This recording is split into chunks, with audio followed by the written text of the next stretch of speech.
Hello beautiful soul, नमस्ते। कैसे हैं आप सब? मैं आशा करती हूँ कि आप सब लोग ठीक हैं, अपना और अपनों का ध्यान रख रहे हैं और अपनी अपनी लाइफ में आप लोग खुश हैं। I hope and I pray दिल से कि आप सब लोग अपनी अपनी लाइफ में खुश रहें, अपने जीवन में तरक्की करें। मेरी यही आशा और प्रार्थना है।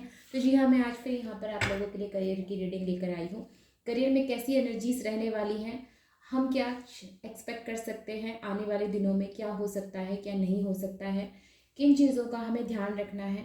ओके, तो सिंपल सा एक सवाल मेरा टैरोट से कि आपका करियर कैसा रहने वाला है। यहाँ पर आने वाली सभी एनर्जीज मैं आपको क्लियर करने की पूरी कोशिश करूँगी। साथ में मैं आपको जो है गाइडेंस भी दूंगी। और राइट, तो रीडिंग को लास्ट तक बिल्कुल देखें आप लोग, ताकि आपसे कोई चीज़ जो है मिस ना हो जाए। चैनल पर अगर पहली बार आए हैं तो सब्सक्राइब करना ना भूलें, बेल आइकन को ऑल पे प्रेस करना ना भूलें, ताकि आपको सभी वीडियोज़ की नोटिफिकेशन मिलती रहे। लाइक कमेंट शेयर तो आपने करना ही है।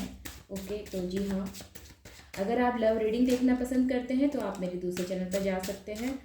मैंने हाल ही में जो है एक चैनल ओपन किया है और सभी चैनल्स की मैंने आपको जो है लिंक डिस्क्रिप्शन बॉक्स में दी है, आप वहाँ से जाकर चेक कर सकते हैं। ओके, तो करियर की एनर्जीज कैसी रहने वाली है आपको। ओके, द हर्मिट की एनर्जी वर्गो की एनर्जी होती है।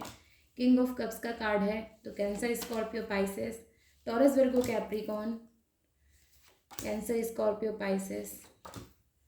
ओके, यहाँ पे टावर की एनर्जी आई है, तो स्कॉर्पियो, एक्यूरियस की एनर्जी नज़र आई है मुझे अब, और जेमिनी, लिब्रा, एक्यूरियस, ये आप लोगों के जोडिक साइन हो सकते हैं।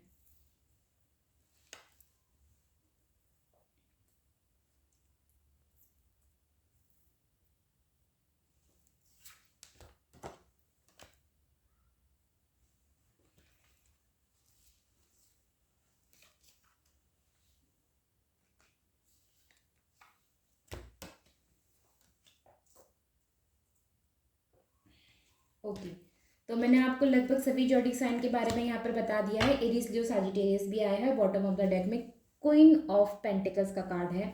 तो यहाँ पर जितने भी जोडिक साइन आए हैं वो सभी मैं आपको बता चुकी हूँ।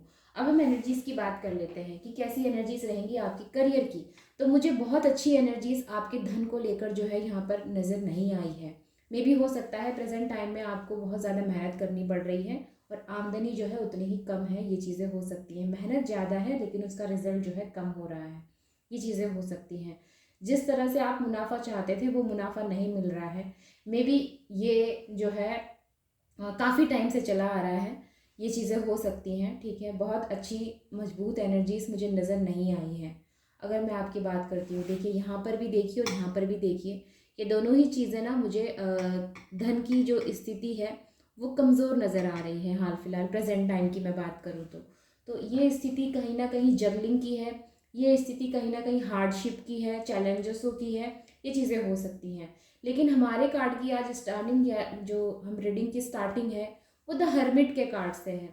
तो द हर्मिट का कार्ड एक ऐसा कार्ड माना जाता है जो सीकर की एनर्जी होती है, एक साधु की एनर्जी होती है, खुद में झांकने की एनर्जी होती है, अपनी इंट्यूशंस को फॉलो करने की एनर्जी होती है, या फिर ये कहना चाहिए जीवन के उस पाथ पर चलने की एनर्जी होती है जिसको हम स्पिरिचुअल पाथ भी कहते हैं। और राइट, तो वर्गो की एनर्जी है, तो बहुत ही अच्छी एनर्जीज मानी जाती है, शांत एनर्जीज मानी जाती है। जीवन में जो भी उथल पुथल चल रहा है इन सभी चीज़ों से हटकर ये व्यक्ति जो है खुद में झांकने की कोशिश करता है कि मैं कहाँ गलती किया था या मैंने कहाँ गलती की थी, ठीक है। तो ये चीज़ें इन पे जो है नज़र आती हैं मुझे कि आप में से कई लोग जो है इन सब चीज़ों का आलंकन करते हुए नज़र आते हैं। ओके, एनालाइज जिसको हम कहते हैं, उन सब चीज़ों पे आप जो है एक बार नज़र डालते हुए नज़र आते हैं कि जीवन में मेरे को क्या करना चाहिए था और मैं क्या कर रहा हूँ। और जो आपके रुपए पैसे की ये जबलिंग नज़र आती है ये मुझे आपके किसी गलत चुनाव की वजह से नज़र आती है।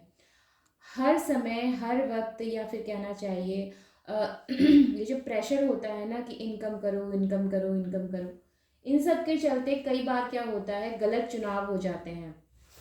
लोग जो है अच्छे खासे एजुकेटेड होने के बाद भी गलत चुनाव कर लेते हैं, गलत जो है इनकी व्यवसाय हो जाती है या फिर गलत जॉब ये करने लग जाते हैं, जिसकी वजह से इनकी लाइफ में ग्रोथ जो है रुक जाती है। आपकी लाइफ में भी मुझे कुछ ऐसी एनर्जीज नज़र आती हैं। मे बी कि घर की प्रॉब्लम्स की वजह से, घर की रिस्पॉन्सिबिलिटीज़ की वजह से अचानक से आपके ऊपर जिम्मेदारियाँ आई हैं। आपके पेरेंट्स के बाद आपके ऊपर जिम्मेदारियाँ आई हैं, ये चीज़ें नज़र आती हैं। तो ये चीज़ें कहीं ना कहीं आपके लिए बर्डन बनी हैं, ना चाहते हुए भी आपको वो काम करना पड़ा है जो आप कब ने कभी आपने सोचा नहीं था। ओके, ये हो सकता है। तो कुछ चीज़ें ऐसी हैं यहाँ पर जो आपको जानबूझकर या फिर कहना चाहिए कि आपके ऊपर थोप दी गई हैं, जिसकी वजह से आपकी लाइफ में वो ग्रोथ रुक गई है। ये चीज़ें हो सकती हैं। अगर मैं बात करती हूँ कि इसके सुधार के चांसेस हैं या नहीं, या इसमें सुधार आ सकता है या नहीं, तो जी हाँ, आ सकता है। क्योंकि आप मुझे काफ़ी क्रिएटिव नज़र आते हैं। मे भी हो सकता है कि इन सब जद्दोजहद के चलते आपकी क्रिएटिविटी कहीं छुप गई थी। तो अपनी क्रिएटिविटी को जो है समझ दोबारा से बाहर निकालने के लिए, या फिर समझ उसको थोड़ी हवा देने के लिए आपको थोड़ा समय चाहिए। और जैसे ही ये चीज़ें जो है पूरी हो जाएंगी, आपका समय पूरा हो जाएगा, डेफिनेटली आप अपनी क्रिएटिविटी को बाहर लाने का सोचेंगे। मे बी आप में से कई लोग सही चुनाव करेंगे। मे बी आप में से कई लोग उन सब चीज़ों पर भी ध्यान देंगे, जैसे कि यहाँ पर 8 ऑफ पेंटिकल्स का कार्ड और 7 ऑफ कप का कार्ड जो आया है, ये ऐसे ही नहीं आया है। ये चीज़ें मुझे बताती हैं कि यहाँ पर ज़रूर से आप लोग जो है सही चुनाव करेंगे। फिर से जो है आप मेहनत करना शुरू करेंगे और नए सिरे से नई चीज़ों पर जो है आप ध्यान देंगे।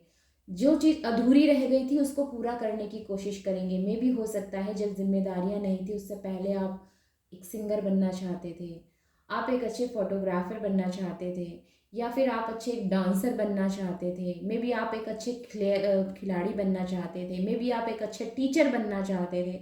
मे बी आप डॉक्टर बनना चाहते थे। मे बी आप कुछ ऐसा करना चाहते थे। आप हो सकता है कि आपकी स्टडी अधूरी रह गई, आप नहीं पूरा कर पाए। आप एक इंजीनियर बनना चाहते थे, आप आर्किटेक्ट बनना चाहते थे। तो वो अधूरे सपने जो आपके रहे हैं उसको पूरा करने के लिए आपसे कहा जा रहा है।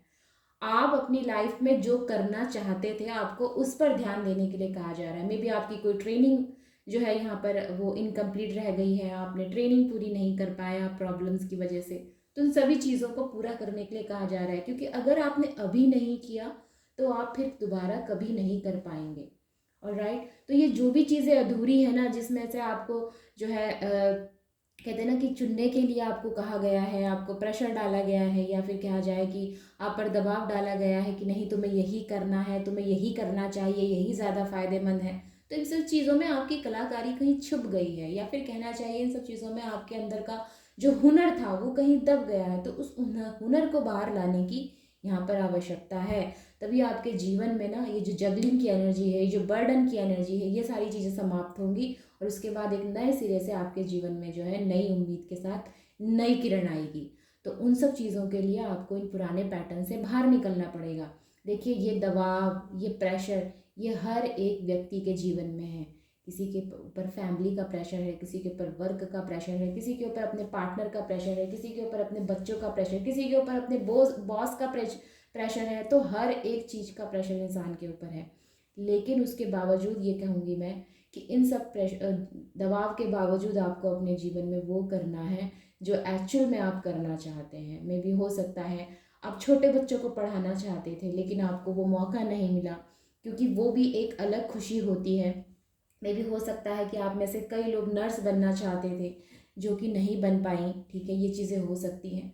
तो कोशिश करिए कि दोबारा से आप उस चीज़ को पूरा कर सकें। अपनी लाइफ में आप वो चीज़ चुनें जो आपको अंदर से आवाज़ आती है कि हाँ, कि ये व्यवसाय मेरे लिए है, ये काम मेरे लिए है, मैं जो है इस काम में अपनी ज़िंदगी बना सकती हूँ, या मैं इस काम में अपना जीवन बना सकता हूँ। तो यही आपने सोचना है। जब तक आप ये नहीं सोचेंगे तब तक आपकी लाइफ में जो है इस तरह की एनर्जीज, ये हार्डशिप ये बने रहेंगे। जब आप इस पैटर्न से बाहर निकलेंगे तब आपके जीवन में जो है एक नई किरण के आने की यहाँ पर पूरी अभिलाषा मुझे नज़र आई है। तो उम्मीद है आपके जीवन में एक नए रास्ते को चुनने की, एक नए राह में जो है आप चलें। यही आज की एनर्जीज कह रही हैं, क्योंकि देखिए कहीं ना कहीं से डिवाइन जो है आपको इस रीडिंग में अगर लेकर आए हैं तो ये इसका मतलब ही यही है कि आपने अपना चुनाव सही करना है जीवन में। ये शायद ये वो समय है कि जब आपको इस चीज़ के बारे में सोचना चाहिए कि क्या मेरे अंदर जो खूबी थी वो मैं सबके सामने ला सकता हूँ या ला सकती हूँ। जो मेरा हुनर है क्या उसकी भी लोग सराहना करेंगे? जी हाँ, बिल्कुल करेंगे। जब आप दुनिया के सामने उस चीज़ को ले, मे भी हो सकता है कि आप कोई एक्सपेरिमेंट करना चाहते थे, वो सक्सेस नहीं हुआ, तो मैं कहती हूँ फिर से कोशिश करिए। कोशिश करते रहिए, क्योंकि 8 ऑफ पेंटिकल्स का कार्ड ना सेंटर ऑफ द डेक है, मतलब सेंटर ऑफ टेबल है। और ये कार्ड मुझे कहीं ना किसी ऐसे व्यक्ति की एनर्जीज को दिखा कि हालांकि ये माइनर है, मेजर कार्ड नहीं है, लेकिन ये ऐसे व्यक्ति की एनर्जीज को आज रिप्रेजेंट कर रहा है जो कि कुछ करना चाहते थे, या कुछ जो है कि उनके जीवन में उनकी एक इच्छा थी कि मेरे को ये चीज़ करनी है, मेरे को ये चीज़ खोज कर निकाली है, मुझे ये डिस्कवर करना है, मुझे ये लैंग्वेज सीखनी है, मुझे वो सीखना है। तो ये जो चीज़ें अधूरी रह गई हैं ना, क्योंकि टावर की एनर्जी है, तो डैट मीन्स आपकी वो चीज़ अधूरी रह गई, जिसकी वजह से आपकी लाइफ में हो सकता है कई प्रॉब्लम भी हुई है। तो ये सारी चीज़ें कंप्लीट करने के लिए कहा जा रहा है ओवरऑल रीडिंग में। और राइट, तो जी हाँ, आपने अधूरी चीज़ों को पूरा करना है, नए सिरे से फिर से अपने जीवन में चुनाव करना है, ताकि आपका जीवन जो है वैसा हो जैसा आप चाहते हैं। ओके, तो जी हाँ, ये है आज की रीडिंग आप लोगों के लिए। आई होप कि मैंने बेटर तरीके से आपको एक्सप्लेन किया है, एंड आई होप कि आप जो है इसे समझ पाए हैं। और राइट, तो चलती हूँ मैं फिर, और मिलती हूँ फिर अगली रीडिंग में। तब तक आप अपनों का और अपना ध्यान रखें। और राइट, फेस्टिवल टाइम है, आप लोग सेलिब्रेट करें। ओके, तो यस, तो take care, bye bye and नमस्ते।